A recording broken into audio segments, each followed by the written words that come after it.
So I really like puzzles and stuff. I make myth videos on my main channel if you haven't seen it before. I also like good stories as well. Something I have also really liked are ARGs and stuff like that. Game Theory makes really good videos on things like that if you haven't already seen it before. However, there is one big issue I have with them. It is a problem with ARGs, games with secrets, Roblox myths, and even VHS stuff. They give you puzzles and cool stuff like that to figure out and get the story figured out, but how? I'm not asking how the puzzles are solved or made and how the story is theorized, but how the puzzles are there in the first place. I'm thinking about the story, like the in-universe story and not in real life. I am not stupid. This is only based on the story. I've been thinking about this for a while, and it was because of Game Theory's Amanda the Adventurer 2 demo theory on it that I decided to draft this script. There is a scene in the game where the TV flashes a code on screen for a split second. That's pretty neat for a puzzle standpoint, but as a story, it doesn't really make sense. Hear me out. The real-life girl, Amanda, is stuck in the TV, so she tries to get help by flashing a message for people. Why would she decide to make an entire code so people would solve it? Why didn't she just tell people? Like, there's a message. You know, I'm thinking, oh, but the company or whatever would see the message and delete it. But why wouldn't they just delete the code that flashed on the screen either? Let's move on to another example to get my point across better, because I really don't know how to verbalize what I actually think. Found footage or VHS tapes is a good one. This isn't in the puzzle category, but the flashing things on screen category.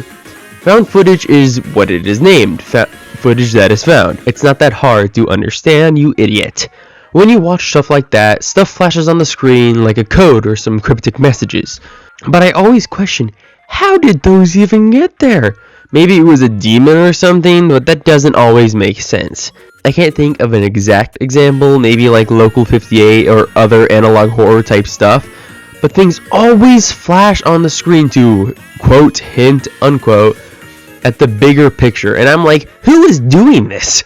Is it the person who, quote, uploaded, unquote, the video? I'm sorry. Or someone else? I'm literally losing my mind. I'm not saying every analog horror, found footage, ARG, myth games are like that. A good example where puzzles and stuff are there in the story for a reason is Shipwreck 64. Go watch Game Theory's video on it if you haven't already seen it, because I will absolutely butcher this short explanation. Okay, so Shipwreck 64 is a game where a developer wanted to expose the game studio for what they did in the past. So he had puzzles deep into the game, so if people went looking for it, they would find it and know what the company did. The puzzles actually make sense in that world. But let's go back to Amanda the Adventurer code screen. Maybe she was too weak and isn't strong enough to put real words or something else that I can't think of. So I'll share one more example. I watched multiple FNAF VHS type things. Some of them are training tapes. Squimpus McGrimpus. Yeah, he has some great ones. Others are like found footage, which don't really prove my point, so I'm not going to divulge deeper into it. But the training tapes are just kind of stupid. Like, I get that it's supposed to be spooky or something, but it doesn't help someone to, I don't know, go into a Freddy suit and accept your death. Or maybe watch a child scream so loud that it breaks Chica's ear sensors. And sure, I'm talking about good content, but it just doesn't make sense, you know? I hold my standards really high sometimes, and this is no exception.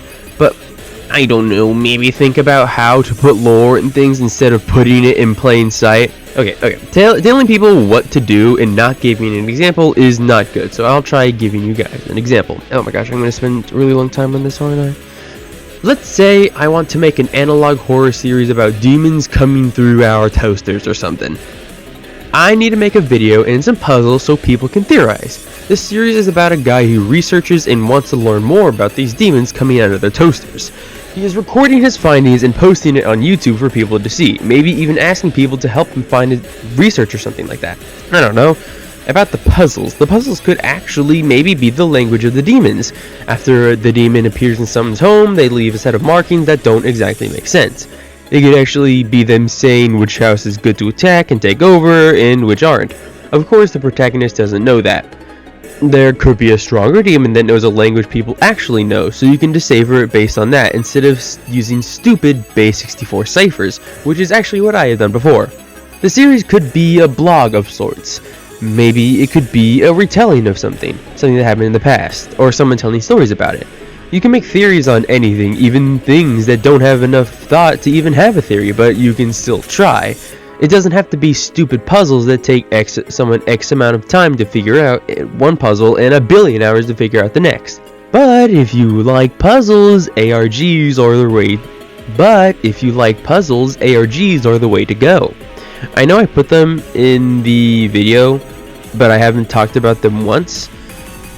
But they are the proper way to go, puzzle sense at least. Most of the time, it's someone leaving you hints so you can figure out the truth. The person is doing it on purpose, not just some random flashing effects on a screen that spell out a phone number where you can order pizza. Now, I am done ranting on and on about random stuff with almost zero visuals. Thank you for listening to my TED Talk.